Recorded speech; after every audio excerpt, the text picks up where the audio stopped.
에스더 3장 1절로 15절 말씀 가지고 순종의 대가는 엄청납니다. 순종의 대가는 엄청납니다. 라는 제목으로 하나님의 말씀의 은혜를 나누기 원합니다. 오늘 추수감사주의를 맞이해서 추수감사절에 맞는 본문을 찾아서 설교를 할까 하다가 원래 우리 애써서 말씀 나누는 대로 애써 말씀을 가지고 하나님의 은혜를 나누기를 원합니다. 우리가 많은 경우 생각할 때 추수감사절 그러면 하나님이 무엇인가 나에게 해주신 거에 대해서 감사하다라고 하는 생각들을 많이 합니다. 그런데 진정한 감사가 무엇인가를 가만 생각해 보면 하나님이 나로 하여금 하나님의 사람으로 살게 하시고 또한 하나님의 백성 중에서 하나님의 영광을 드러낼 수 있게 하신 그 은혜조차를 감사하는 것. 우리가 지금은 농사를 짓는 사람들이 아니기 때문에 이런 상황들 속에서 하나님 앞에서 감사할 수 있는 것은 내가 하나님의 사람 되고 하나님의 백성으로서 사람들에게 수많은 사람들의 은혜를 구할 수 있는 자가 되게 되었다라고 하는 것을 감사하는 것. 그것이 진정한 감사인 줄 압니다. 하나님께서는 이스라엘 백성들로 하여금 오직 하나님만을 섬기도록 했습니다. 하나님께만 예배하도록, 하나님께만 제사하도록, 하나님만을 높이도록 했습니다. 그런데 오늘 본문에 보면 하만이란 사람이 등장을 합니다. 그는 아각 사람이고 함무다다의 아들입니다. 아각 그러면 우리가 떠올릴 수 있는 사람이 무엇이냐 하면 사무엘상 15장 말씀에 등장하게 되는 사무엘이 사울 왕으로 하여금 아말렉 족속을 쳐서 멸하고 어린아이부터 시작해서 노인의 이르기까지 다 멸하도록 모든 재물까지도 멸하도록 하는 명령을 내리게 될 때 사울 왕이 가서 하찮은 것들은 멸했지만 그러나 자신이 전쟁 가운데 승리했다는 것을 나타내기 위해서 아각왕을 사로잡아서 끌고 돌아오게 됩니다. 또한 그 중에서 좋은 가축들은 가지고 돌아오게 됩니다. 그것이 바로 사울 왕이 왕의 자리에서부터 패하게 되는 결정적 상황이 됩니다. 하나님께서는 제사를 원하는 것이 아니라 하나님 앞에서 온전한 순종을 원하신다라고 하는 그 유명한 말씀이 나오게 된 동기가 되는 것입니다. 하나님께서는 이처럼 아말렉을 멸하라라고 했는데 아말렉은 이스라엘에게 있어서 참으로 원수입니다. 아말렉이 누구냐 하면 에서의 후손입니다. 쌍둥이 형제인 에서와 야곱 사이에서 같은 형제의 후손으로 태어났지만 그러나 이스라엘 백성들을 멸하기 위해서 방해하기 위해서 하나님의 백성으로 살아나가는 데 있어서 언제나 결정적으로 방해 역할을 하는 것이 바로 이 아말렉 족속입니다. 아말렉 족속 그러면 우리가 떠오르게 되는 게 무엇이 있죠? 출애굽기 17장 말씀을 보게 되면 이스라엘 백성들이 애굽에서부터 출애굽해서 이제 하나님이 약속하시는 땅으로 가고자 할 때 그 길을 막아섰던 자들이 아말렉 사람들입니다.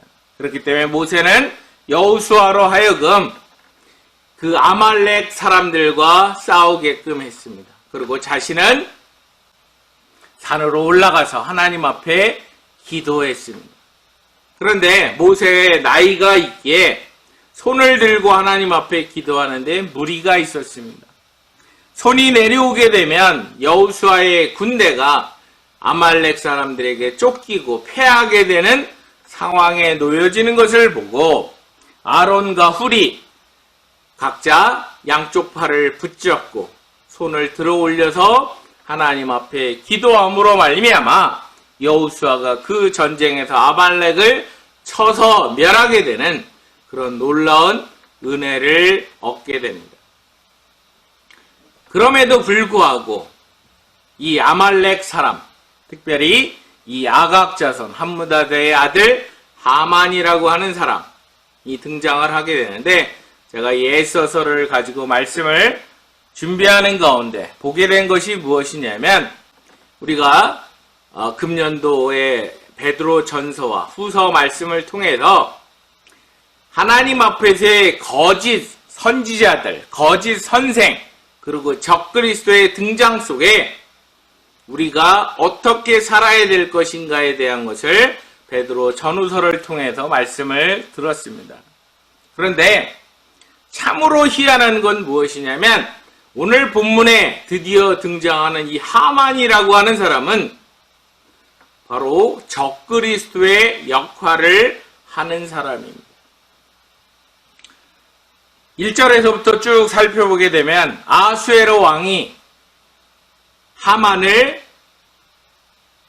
가장 높은 자리에, 그 어느 누구도 하만보다 높은 자리에 올라갈 수 없도록 세우는 모습을 보이고 있습니다. 많은 사람들이 성문을 드나드는 가운데 그에게 무릎을 꿇고 그에게 절을 합니다. 적그리스도의 특징은 무엇이냐면, 하나님께 돌려야 되는 영광을 자기 스스로 취하는 것입니다. 자기에게 절하지 않는 자, 자기를 경배하는 자라면 그 사람뿐만 아니라, 우리가 오늘 본문에서 보시는 것처럼 그 사람뿐만 아니라 그 사람이 속해 있는 민족조차도 영문을 알지 못하는 어린아이서부터 어른, 노인에 이르기까지 남녀노소 불구하고 다 죽이겠다고 결심을 하는 것처럼, 적그리스도는 자신을 따르지 않으면 완전 씨를 말리려고 하는 그런 특성을 가지고 있습니다. 또한 이 하만이라고 하는 인물은 성경에서의 구속사의 역사 속에 참으로 무서운, 잔인한 그러한 계획을 세우는 사람 중에 하나이고, 그 일을 실행하고자 했던 사람입니다.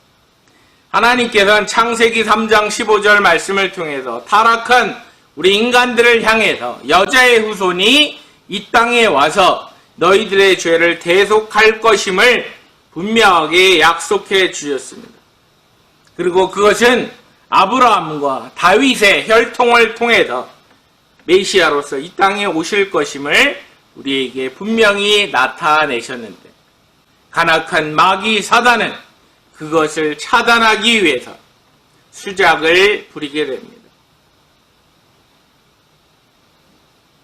먼저 그 일을 하게 됐던 것이 무엇이냐면, 가인이 자신의 동생 아벨을 쳐 죽이는 사건으로부터 하나님의 그 계획을 무너뜨리려고 하는 사단의 공작은 시작되고 있다는 사실을 우리는 분명히 보게 됩니다. 그런데 민족적인 역사 속에서 그와 같은 일을 한 사람, 세 사람을 우리가 꼽아서 본다라고 한다면, 아브라함의 후손, 야곱의 아들들이, 12아들들이 70여 명이 이제 요셉 때문에 가나안 땅에서부터 애굽 땅으로 이주를 하게 됩니다. 이주를 해서 사는 가운데 요셉을 알지 못하는 왕이 일어나게 되고, 그 왕이 통치하는 가운데 이스라엘 백성들을 노예로 박해하는 그런 모습이 등장합니다. 근데 그 박해하는 가운데 열심히 일을 시키고 노동을 시키고 하는 가운데서도 출산율이 워낙 좋으니까 이 히브리 사람들의 가운데서 태어나는 사내 아이는 전부 다 나일강에 집어 던지도록, 죽이도록 하는 일을 합니다. 그것을 통해서 하나님이 약속하신 메시아가 이 땅에 등장하는 것을 막는 사단의 결정적인 역할을 했던 것이 바로 애굽왕 바로의 역할이었던 것입니다. 바로 그러한 역사 가운데서도 하나님께서는 모세를 살리셔서 이스라엘 백성들을 출애굽시키는데 결정적인 역할을 하시는 하나님의 은혜가 있음을 보게 됩니다. 두 번째는 오늘 본문에 등장하는 이 하만이라고 하는 사람을 통해서 아수에로 왕의 수하에 있는 모든 유대인들을 완전 멸절시키고자 하는 바로 그와 같은 일을 하는 모습을 통해서 애굽 왕 바로와 똑같이 악한 사단의 그 계략 속에서 그 일을 하고 있는 적그리스도의 모습을 본다 하는 것입니다. 세 번째 인물은 무엇이냐면 예수님께서 베들레헴에 탄생하셨을 때 우리가 기억하는 것처럼 헤롯 왕이 동방박사들을 보내면서 아기 예수가 어디서 탄생했는지를 알고 가서 베들레헴에 있는 모든 어린아이들을 죽이고자 합니다. 그런데 동방박사들이 헤롯 왕에게 알리지 아니하고 그냥 자신들의 고향으로 돌아가게 될 때 2살 아래의 아이들은, 산의 아이들은 전부 다 죽이게끔 한 그런 사건을 우린 기억을 합니다. 그 역시도 바로 예수님의 등장을 막고자 하는 사단의 그와 같은 역사다라고 하는 것입니다. 그것을 총체적으로 우리는 적그리스도의 역할이다라고 본다 하는 것입니다. 바로 이와 같은 것을 통해서 아각 사람 함므다다의 아들 하만이 바로 모르드게와 만나는 가운데 모르드게가 하만에게 무릎을 꿇지도 않고 절을 하지 않는다는 것 때문에 또한 그 주변에 있던 성문지기로 있던 사람들이 모르드게에게 하만에게 절할 것을 무릎 꿇을 것을 계속 날마다 권했다라고 성경은 기록하고 있습니다. 그럼에도 불구하고 모르드게가 거기에 대해서 답변했던 내용은 무엇이냐면 나는 유다인이다. 유다 민족이다라는 것을 강조해서 말하고 있습니다. 그게 무엇이냐면 출애굽기 17장 말미에 보게 되면 아말렉이 이스라엘을 향해서 했던 그 죄에 대해서 결단코 잊지 말고 그것을 분명하게 기억해야 되고 아말렉 족속이라고 한다면 하나님이 절대적으로 멸하시고자 하는 민족이다라고 하는 것을 기억하는 유다 민족들로서는 하나님의 말씀에 순종해야 할 때는 이방 사람인 동시에 또한 하나님이 그 정도로 가증하게 여기는 아말렉 사람, 아각 사람에 대해서 절하지 않는 것, 그것이 하나님께 대한 절대적 순종의 모습이다 하는 것입니다. 오늘 설교 제목처럼 모르드게가 하나님의 말씀에 순종해서 모르드게에게 무릎을 꿇지도 아니하고 엎드려 절하지도 않습니다. 무릎을 꿇고 엎드려 절한다라고 하는 것은 하나님의 자리에 하만을 갖다 놓는 것이기 때문에 모르드게는 그렇게 하지 않았다라고 하는 것입니다. 그런데 우리가 여기서 동일한 장면이 보여지게 되는데 그것은 무엇이냐면 다니엘서에서 이 사드락과 메삭과 아벳느고 다니엘의 친구 되는 세 사람이 느부갓네살 왕이 신상을 만들어 놓고 금신상에 절해야 된다라고 했을 때 우리는 절하지 않겠다. 그래서 느부갓네살 왕이 기회를 줍니다. 절하면 살려주겠다고. 그럼에도 불구하고 절하지 않습니다. 그럴 때 풀무불, 지금으로 용광로에다 집어 던지겠다라고 말을 함에도 불구하고 우리는 절하지 않겠다라고 하는 신앙의 모습을 보였던 것을 기억합니다. 또한 다니엘이 예루살렘을 향해서 창문을 열어놓고 하루에 3번씩 하나님 앞에 기도하는 걸 통해서 내가 경배하고 내가 예배할 수 있는 대상은 오로지 하나님밖에 없다는 사실을 고백했던 장면이 우리는 모르드게의 행동, 모르드게의 순종의 자세를 통해서 바로 이방 나라의 포로로 끌려갔지만 그 가운데도 하나님 앞에 신앙을 지키고자 하는 그런 모습을 봅니다. 요즘 들어서 우리 기독교인들을 향해서 많이 주장되는 내용이 무엇이냐면 타협을 하라는 것입니다. 세상이 썩어간다 할지라도 좋은 게 좋은 거 아니냐? 그냥 그것을 묵인하고 그것을 인정하고 그거에 순응하는 것이 올바른 기독교인의 모습이 아니겠느냐 하며 지성인인 것처럼 자신들을 위정하면서 타협을 요구하는 경우가 참으로 많이 있습니다. 그런 이 세상 속에서 하나님께서 우리로 하여금 애써 말씀을 묵상하게 하시는 데는 분명한 목적이 있는 줄 압니다. 세상은 점점 우리들의 건강이 우선이다. 우리의 건강이 하나님보다도 더 우선시되는 가운데 그렇게 타협하며 순응하며 마치 솥 안에 들어가 있는 개구리처럼 점점 뜨거워지는데도 그것을 감지하지 못하다가 졸지에 개구리탕이 될 수밖에 없는 그런 개구리처럼 이 세상은 우리로 하여금 타협을 요구하고 있다라고 하는 사실입니다. 그런 가운데서도 하나님이 말씀하신 거에 대해서 그 땅이 비록 하나님이 약속하신 젖과 꿀이 흐르는 가나안 땅이 아니고 포로로 끌려가 있는 앞이 까마득하게 보이지 않는 현실 속에 있는 모습 속에서도 타협하지 아니하고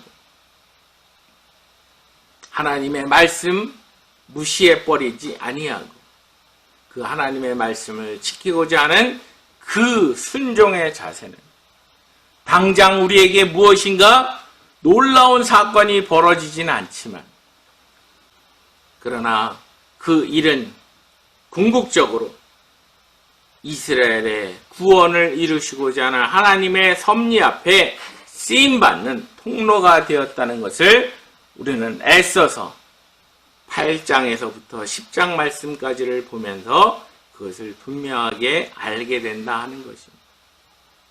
하만은 모르드게를 죽이기 위해서 계략을 세웁니다. 그리고 제비를 뽑습니다. 제비를 뽑을 때는 그 당시 니산월, 우리로 얘기하면 1월달 그때 제비를 뽑습니다.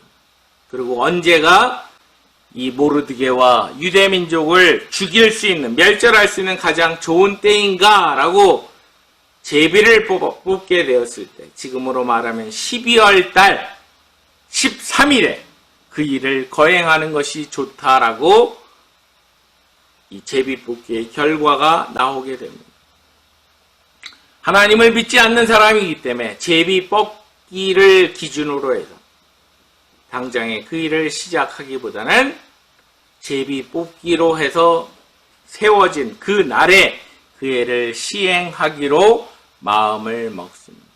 그리고 자신이 뜻대로 그 일을 할 수 없기에 아하수에로 왕에게 나아가서 왕의 통치의 영역 안에 살면서도 왕의 명령에 순종하지 않는 민족이 있습니다. 그 민족은 반드시 멸절돼야 되는 민족이다라고 얘기하면서 왕의 허락을 받아냅니다. 우리가 아시는 것처럼 어떤 민족을 멸살하게 되면 그들이 내는 그 세금의 액수가 줄어들 수도 있다라는 생각을 왕이 할 수도 있겠다 한 이 간교한 하만은 왕에게 은 1만 달란트를 내놓겠다라고 얘기합니다. 그것을 왕의 국고에 집어넣을 테니까 이들이 죽는 걸 통해서 이들이 멸절당하는 것에 대해서 염려하지 마시라고까지 말을 합니다. 그런데 이 아하수에로 왕은 우리가 1장에서도 보았지만 백성들이 그것 때문에 죽든지 살든지 뭐 좋아지든지 이런 거에 대해서는 전혀 관심이 없는 사람입니다. 그래서 하만이 내놓겠다고 하는 그 1만 달란트도 그냥 네가 받아두어라. 그리고 내가 그것을 허락하는 인장, 내 손가락에 끼고 있는 인장 도장을 네가 가지고 맘대로 해라 라고 했을 때 하만은 정월 13일 날 각 지역에 있는 지방관들에게 유대 민족들을 12월 13일에 전부 그 당일에 죽이라고, 또한 그들의 재산을 탈취하라고 그렇게 조소를 보내게 됩니다. 시간적으로 보면 11달 11개월밖에 남지 않은 그런 상황 속에서 아주 일은 복잡하게 돌아갑니다. 궁중 안에서는 잔치를 벌입니다. 왜? 하만이 자신이 원하는 대로 계획대로 실현을 하고 있기 때문에 기뻐하지만, 그러나 성중에서는 혼란스러운 유대인들이 죽게 된다는 상황 앞에 참으로 처참한 모습이 있습니다. 그런데 이 말씀을 보는 가운데 제가 봤던 것이 무엇이냐면 15절에 보면 하만이 아하수엘의 왕을 계속 출치한 가운데 살게끔 만드는 모습이 기록되어 있습니다. 혹시라도 왕이 맨정신으로 있다가 아니 내가 왜 갑자기 유대민족을 다 죽여야 되는 거지? 라고 해서 조서를 내릴 수도 있지 않겠는가 하는 것 때문에 왕을 속였던 하만은 왕으로 하여금 계속 술 마시면서 정신을 차리지 못하게 하는 그런 내용이 기록되어져 있는 것을 보게 되는 것입니다. 악한 사단은 속이는 자입니다. 거짓말의 아비입니다. 모든 사람을 속입니다. 자신이 하고자 하는 그 모든 일을 성취하기 위해서 거짓말로 모든 것을 숭배하지 아니하면 모든 민족을 멸하고자 하는 그런 악한 사단의 계략이 있다라고 하는 것입니다.